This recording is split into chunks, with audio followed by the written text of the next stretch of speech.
like. He was playing some really tough defenses. And, ever since then, he's been getting some better matchups, getting it going. And he scored 35, 29, 24 in the last 3 weeks. And just a solid matchup here for Watson against Green Bay in a game that should score high. Nice stackable options. Will Fuller, Brandon Cooks, someone who's been looking fantastic as of late. And I just like that price a lot for Watson. I think he's one of my favorite tournament plays at quarterback. Yeah, and he's 10% owned, and he's been putting up the points. Yep, he's been looking good. I think the change in coaching has helped him. Yes, that as well. Number 2 quarterback owned at 10%, just below Murray. Yep, as expected. So this next play should be a little bit lower owned, and I was all over this last week, and that is Matt Ryan, 6,700 versus Detroit. Another high game total, 55.5 points. Falcons are 2.5-point favorites. And like I said, he's back. He bounced back from a rough stretch of games, scoring 34 DraftKings points last week. I just love to see it there. I always love the volume that Matt Ryan brings. He throws the ball a ton of times, 40 times in Week 6, 37 times in Week 5, 39 times in Week 4. Just a great floor for the amount of time that Matt Ryan does throw the ball. And he's stackable with Julio Jones, someone that went off last week. Calvin Ridley, someone who's always a great option. So I think Matt Ryan's a good tournament option. I would not go there in cash because he could be, kind of inconsistent, but he does have that nice ceiling you want for in a tournament option at lower ownership around the other guys. 7.6 owned this week. That's still a little bit up there, but, it's lower owned than, the other guys. He had a big game in Week 6, so maybe that affects people's opinions. Yeah, for sure. All right, next play we have Justin Herbert, 6,400 versus Jacksonville. And I love the price here, and I love the matchup for Herbert here against Jacksonville. Herbert has been playing very, very well, averaging 24.3 DraftKings points thus far. Stackable with somebody I really, really like this week in Keenan Allen. Herbert's very interesting. He's been looking really, really good. Can he keep it up? I think he can against this Jacksonville defense, one of the worst defenses in the league. I like the price. So I will have some Herbert. I think he's more of a tournament play for me. I wouldn't go there in cash, but he does have some really, really good upside, especially for the price. Yes. Well, 4.4% owned. That's pretty low. Oh, yeah, for sure. Nice. Yeah, really love how that guy's looking as a rookie. I'm stunned. It's exciting to see he's really surprised me. Rookie play that well. It's fantastic, especially a quarterback. It doesn't feel like he's a rookie when you're watching him. You know what I mean? Yeah, it's incredible. Looks like he's been there. Dynasty leagues. Oh yeah. All right, so the last one I want to touch on, this is a value play, and I actually really, this value play is really interesting, and that is Joe Burrow at 5,500, extremely cheap versus Cleveland. And the thing about Joe Burrow is he throws the ball a ton. And last time Burrow played the Browns, he threw the ball like 61 times. And, of course, I'm not expecting that to happen, but I do think he's going to throw the ball a lot. He does it every single week. And it is projected to be a fairly high-scoring game here. I think the total's like 50 or 51. Just a solid pump play at quarterback due to the volume that Burrow brings. I think there's some upside as well. And I actually really like the matchup against this Browns team that has not looked all that great in the secondary. So, yeah, Burrow at 5,500. If you're looking for a pump play, I think is a great option down there. And his ownership is 3%, which is that's pretty low. Yeah, not bad. Everybody's going to be playing those quarterbacks up top, leaving Burrow low owned down here. So I might have a little bit. Question. I've got a guy that's kind of curious. Derek Carr. He's playing at home against Tampa Bay, who's been, has got a decent defense and is hot. He's only owned at 1%. His salary is $5,400, and let me go look at his numbers. Last week he's had 28 fantasy points, 25 the week before, 22 the week before, 26 the week before. In week 1 he had 15. He's had over 300 yards the last 2 games. What do you think about this guy as a GPP possibility? Yeah, first of all, I think he's way too cheap, like 5,400. That's 100 less than Burrow down there. So, yeah, another great punt option. He does throw the ball a decent amount, 44 times in Week 4, 31 in Week 5. So the volume's there. He's been looking good. And this Tampa Bay defense is pretty good.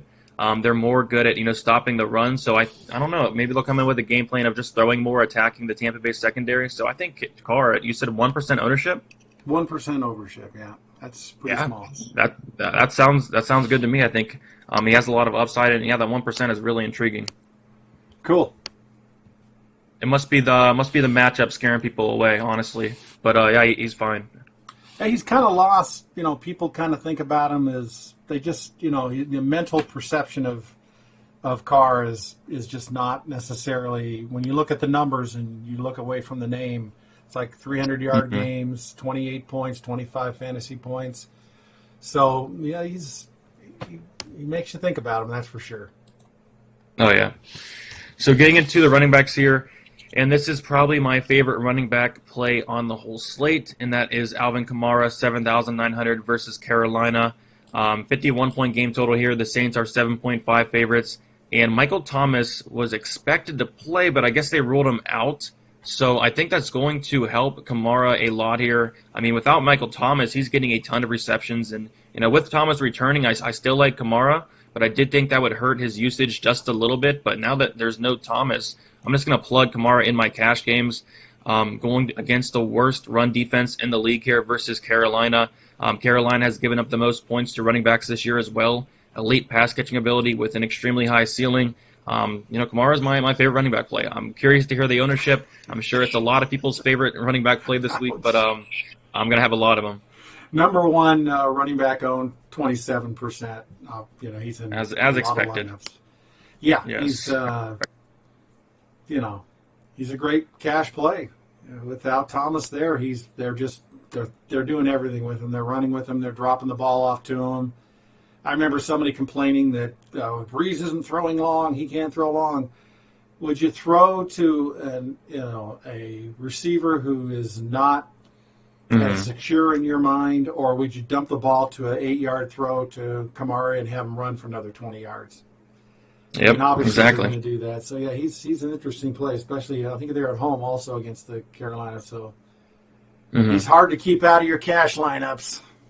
Oh yeah, for sure. So this is another play. Like at the beginning of the week, I was like, I'm just going to plug it into cash. But now that there are some injury concerns, I'm probably not going to go here in cash. Although it still looks like a really good play, and that is Aaron Jones at 7,200. So I believe this is a 1:00 game. So we'll be finding out really soon if Jones is going to play or not. If he does, it's going to be a fantastic play. 57-point game total. Packers are 3.5-point favorites. Jones is averaging about 24 DraftKings per week. He had that 48 DraftKings point game in week 2, so he has that high ceiling. And Houston has been absolutely awful against the run this year. Houston has also given up the 5th most DraftKings points to running backs, and just a high upside in a game that is expected to be the highest game total as well. So if Jones does not play, I do want to touch on it. On Jamal Williams, I think it's 4,000 on DraftKings. If Jones is out, that makes Jamal Williams probably one of the best plays on the slate from a value perspective. So make sure we watch that injury news. And if Jones does not play, I'm going to just put it on Jamal Williams at 4,000 and probably have a lot of Jamal Williams. Just plug him into cash. I think he's a fantastic play, but hopefully we get that injury news really soon. Well, it's great. It's in the morning. It's an early game, so we'll know that. We'll be able to adjust our lineups. Now, what's interesting in our system is we're not getting a percentage owned on Aaron Jones. We are getting a percentage owned on Jamal, which is 14.5%, and he's the 4th most owned running back. So obviously people are already assuming he's not going to play, which isn't necessarily true. And of course, it's an early game, so we're going to find that out. But I think a lot of people are already pivoting to Jamal with that great price. And even if Jones plays, I'm a little worried about Jones, but because, these injuries are tough because they can affect their play. Even if they play, it can affect their actual performance. But we will find that out before we have to make those decisions, which is good news.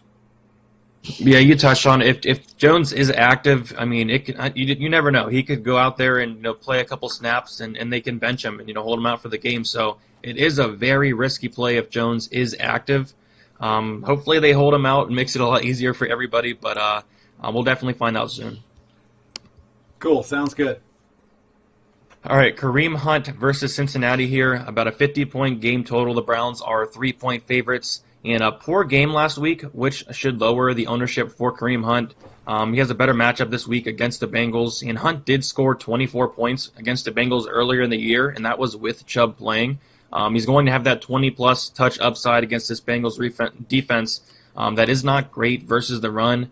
And I just think he's way too cheap at 6,800. And we haven't really saw it yet ever since Chubb has been out.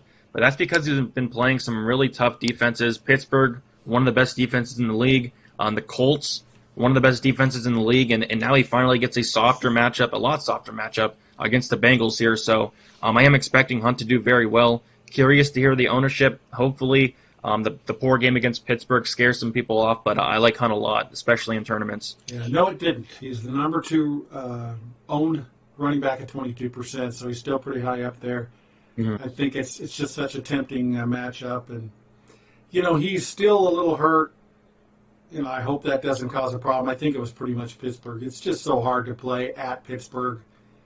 Oh yeah, and I don't think Baker Mayfield is. I think he's hurt too, and he's not playing that well, and that doesn't help. When you go into Pittsburgh, everything's got to be working, and it just didn't happen. So I'm a little surprised he's at 22%. But I guess I'm not surprised. Maybe I'm not surprised. That's a high number. Yeah. Good cash play. I like that guy. He's got a great – if he's healthy, he could really rock some numbers. I think this could be the week. Yep. Cool. I think it could be the week. Crossed. I hope. All right, Mike Davis versus New Orleans. Another guy that had a poor performance last week, which could maybe lower the ownership as well. Had a tough matchup last week against the Bears. Solid defense. A little bit softer matchup here against New Orleans.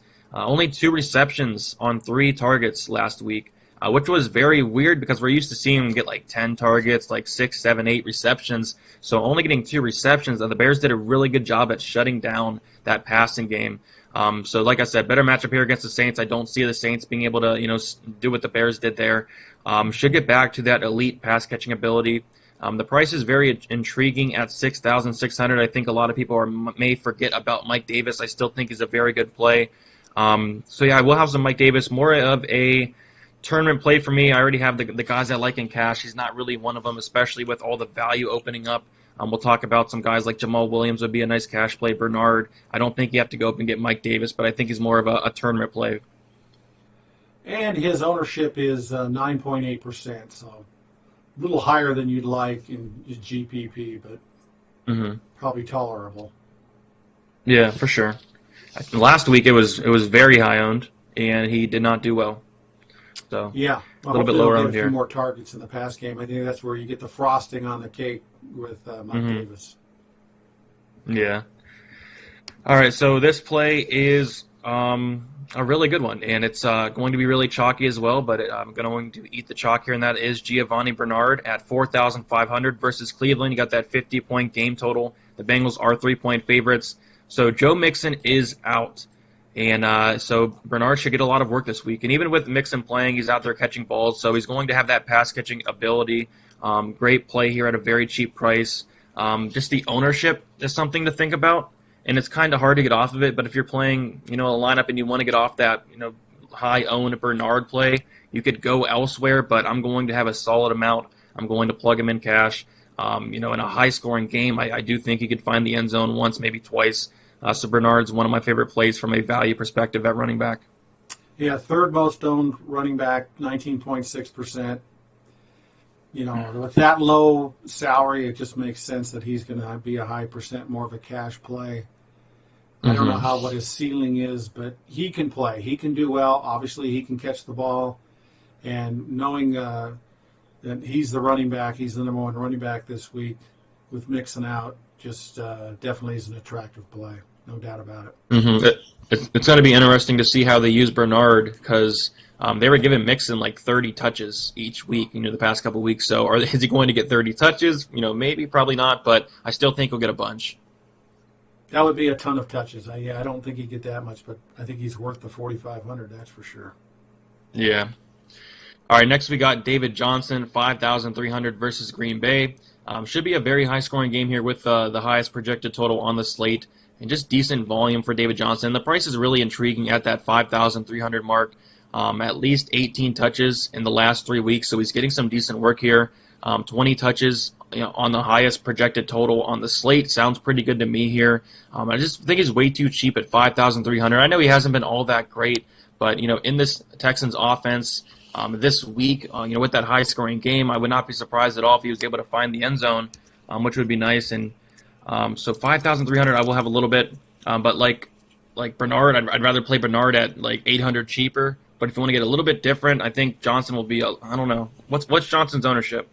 5.8%.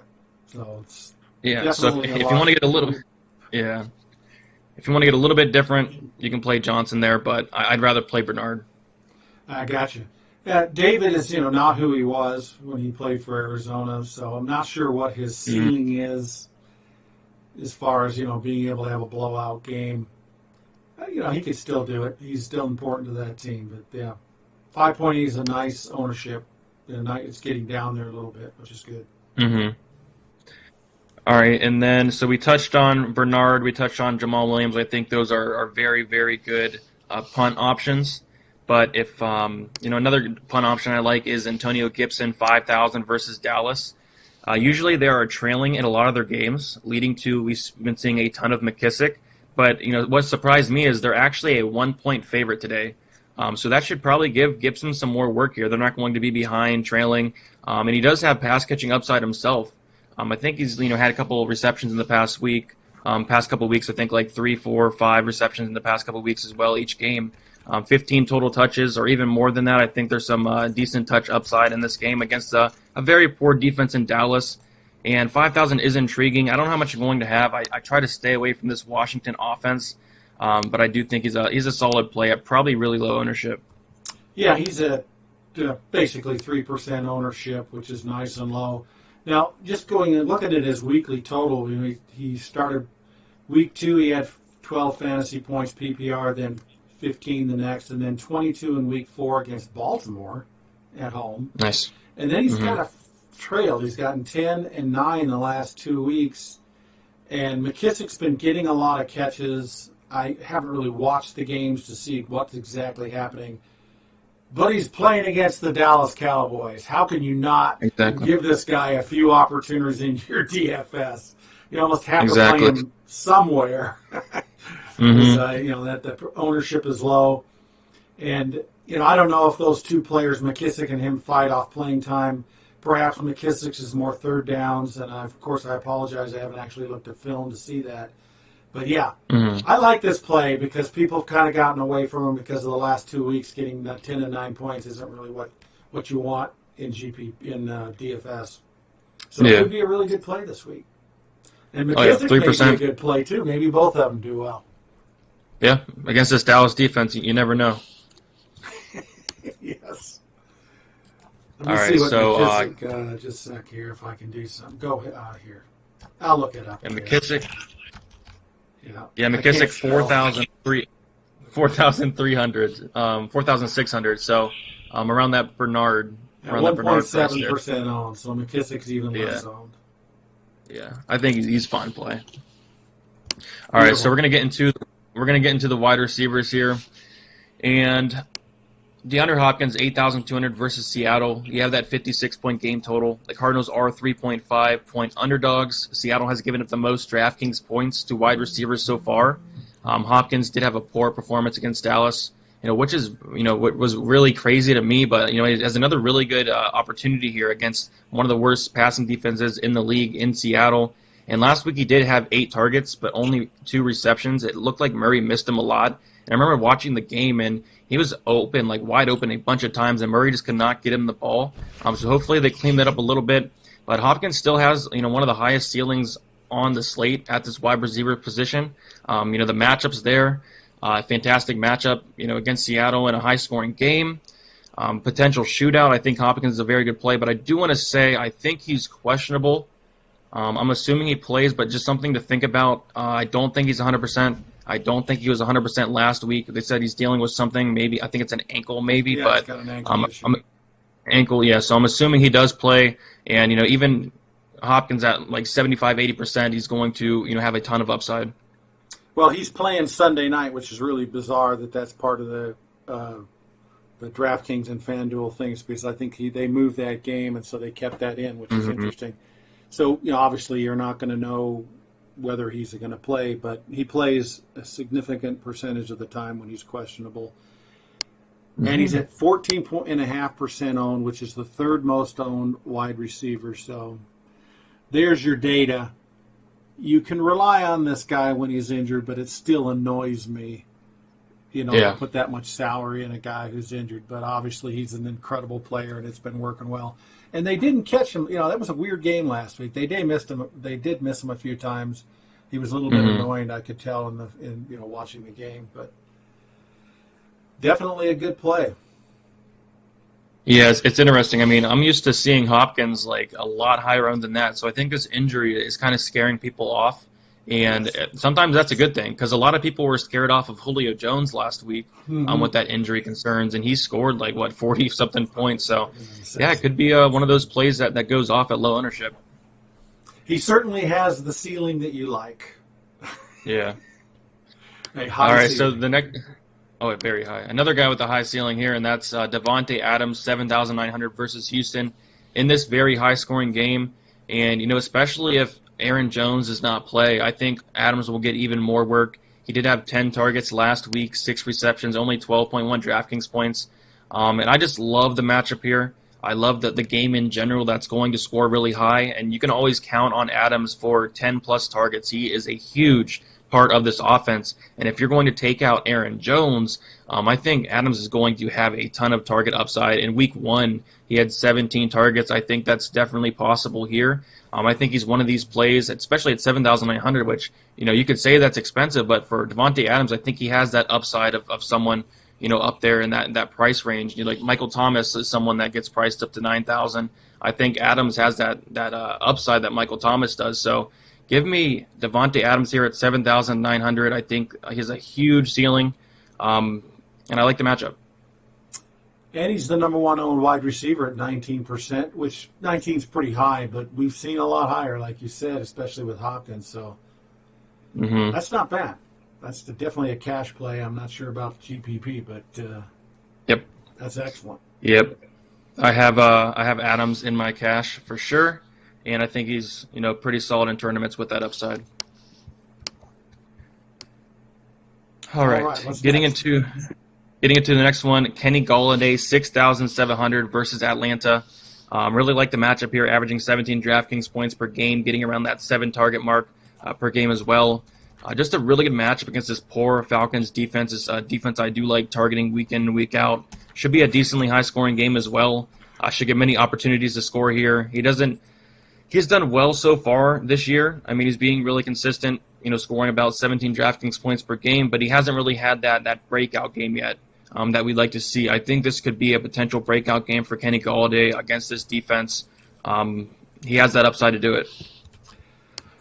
Yeah, 11% owned. He's down there a little bit, about the eighth wide receiver owned. Yeah, he did pretty good. He was targeted 6 times, caught 4 balls. What was it? 105 yards. Didn't score a touchdown. Man, Atlanta. Let's see if this is the game where he blows up, and there's a very good chance of that. A little worried about it. Of course, he's been injured, but he's healthy now. But I think it's a good opportunity that he may actually blow up in this game. Yeah, I think it's a good chance here. All right, getting into the next one, we have Keenan Allen, 6,200 versus the Jaguars. So he did have something going on with his back. I think he was having back spasms or something like that. He's all good to go now. Just a fantastic matchup here versus Jacksonville, and I'm liking that Herbert and Allen stack this week. He just seems way too cheap for the volume that he gets. 48 targets in the 4 games he was fully healthy, so they're targeting Keenan Allen a lot. And he's only 6,200. If you're getting 10-plus targets at 6,200, playing the Jaguars, I really like this play for Keenan Allen. I love the matchup, and as long as he's good to go here, I believe he's good to go. I think he's a really good play. Yeah, let's hope he's healthy. They're playing at home. It's an afternoon game. He's going to play. It's just that how injured could he be? He is at 12.5% owned. He's the 5th most owned wide receiver. $6,200, like you said, that's an intriguing price. Yes, I like that play. I don't usually play that guy for some reason. I don't know why. I just stay away from him, and it's a stupid thing to do. Maybe it's funny how your emotions sometimes they affect your decisions, and not everybody's that way. I am. I get pissed off at players for some reason. And, Understandable. Scared of him. But, yeah, that's an I like that one. I may have to put him in one of my $1 cashes today. There you go. Sounds good. Awesome. All right, so next we have Will Fuller going against Green Bay here. This is a game I really do want to attack. It's the 57-point total game, highest projected total on the slate here. And Will Fuller, he's someone who has that high tournament upside you'd like to see. He has that high ceiling. He's someone who scored 27 points last week, 15 the week before that, 25 the week before that, and 15 the week before that. So he's actually being fairly consistent this year, which is nice to see from a guy like Will Fuller, because in past years, you'd see him, have a 40-point DraftKings game, and the next week you'd see him have a 2-point DraftKings game.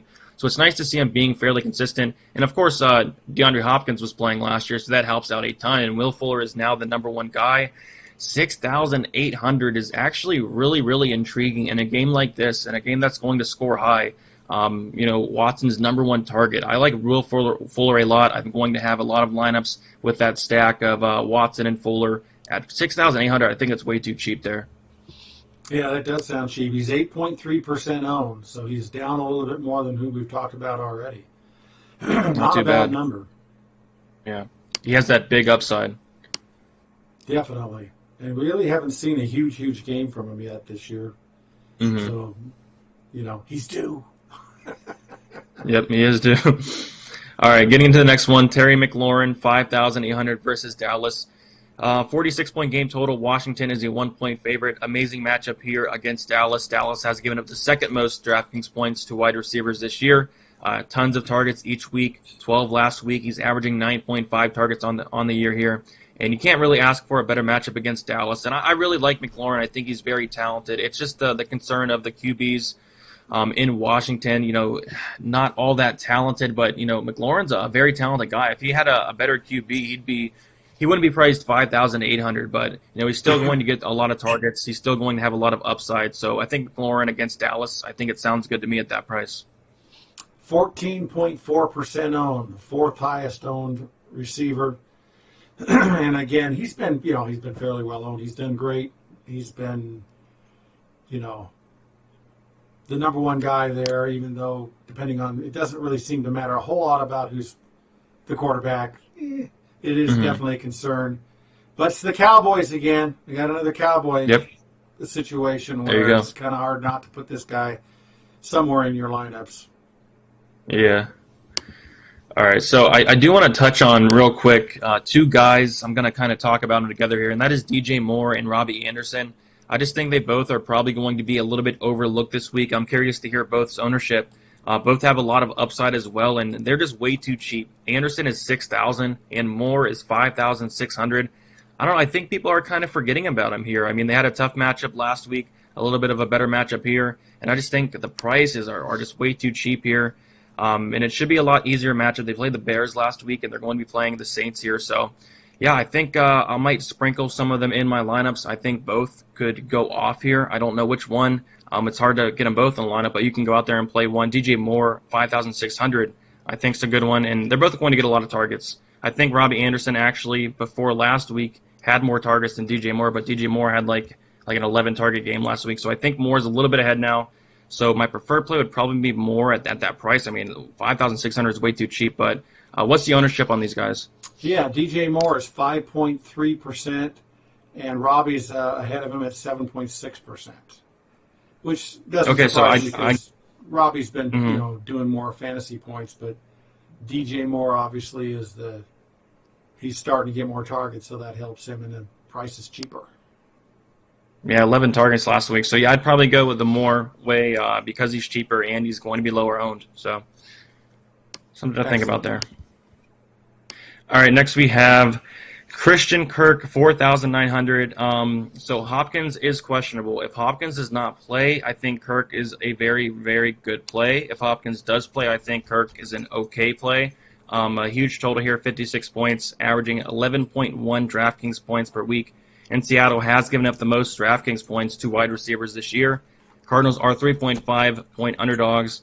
And he did have a big day against Dallas last week. Despite only having 2 receptions, he had that really long touchdown.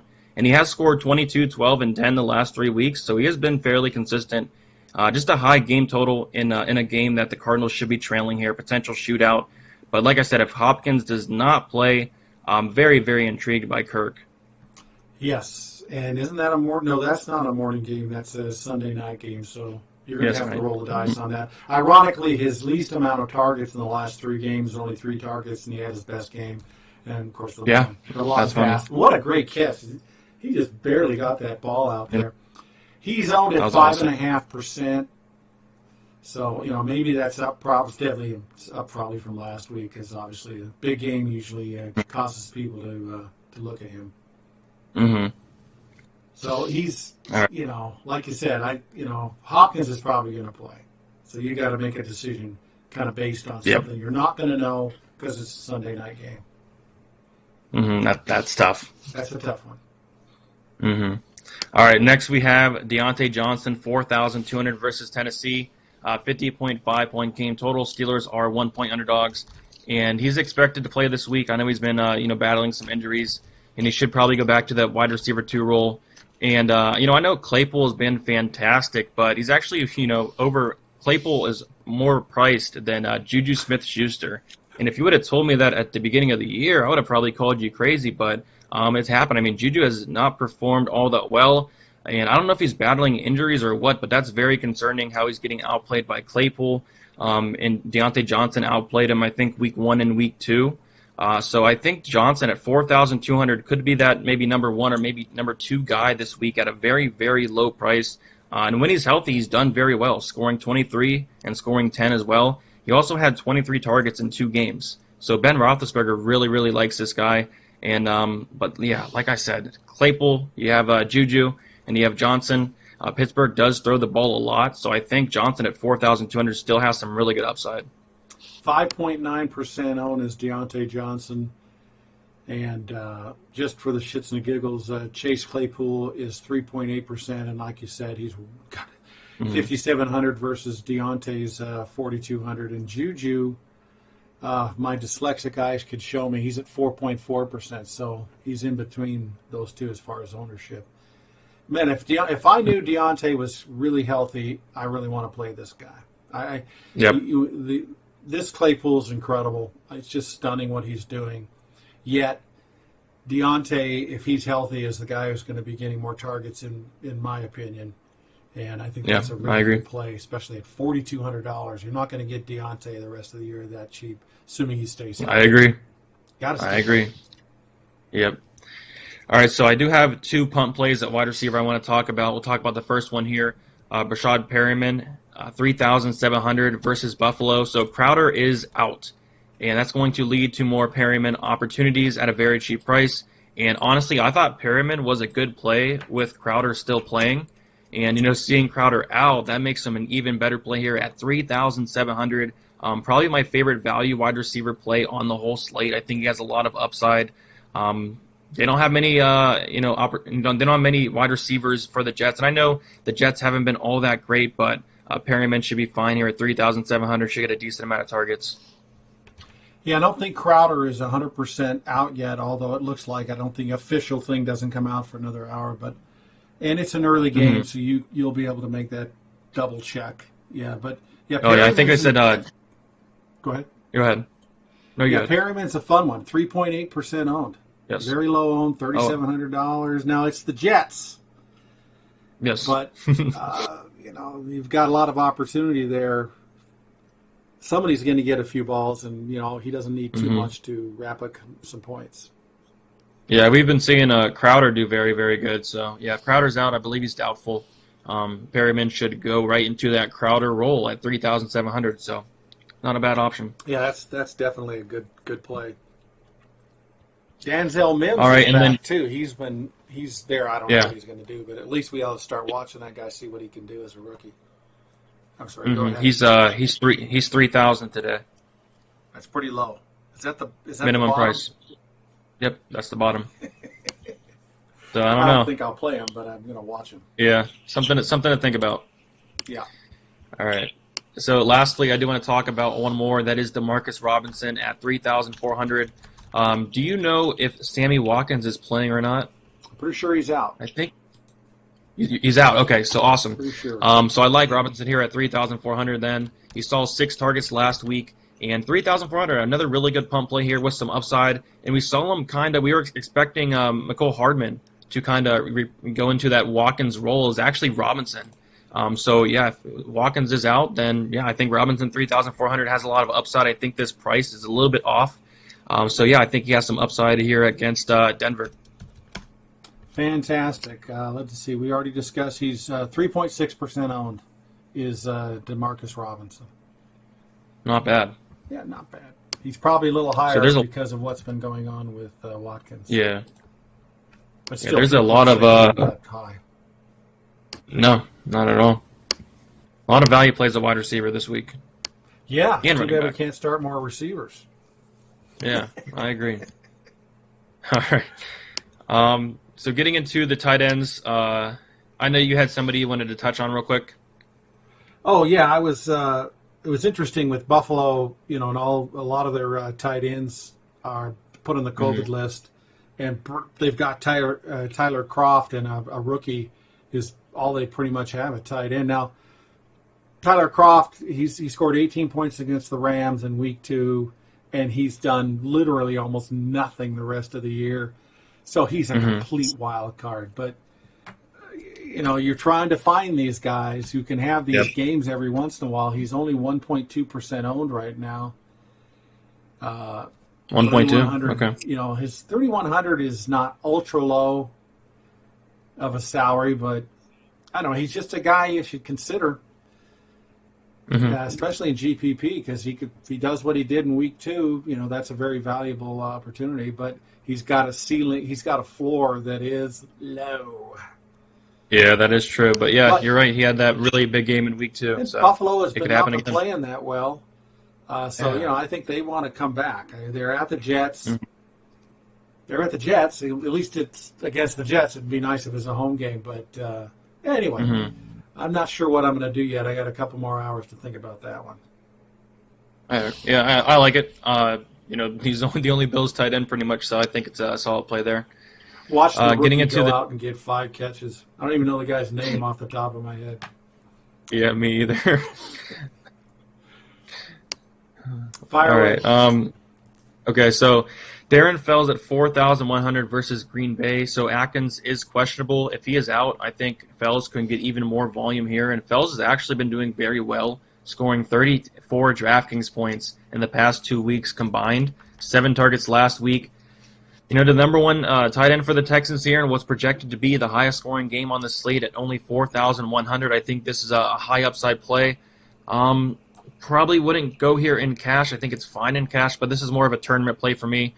But if Atkins is out, I do think that's going to help Fells a ton.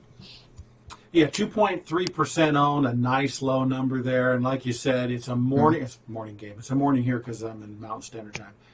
The early game they're playing, so you're going to know whether Atkins is out or not, and that's pretty much to me a very important point of deciding whether to play Fells, or at least at a high number. Yeah, he's been rolling. He's been getting touchdowns and targets, and definitely a good play. 4,100, is that kind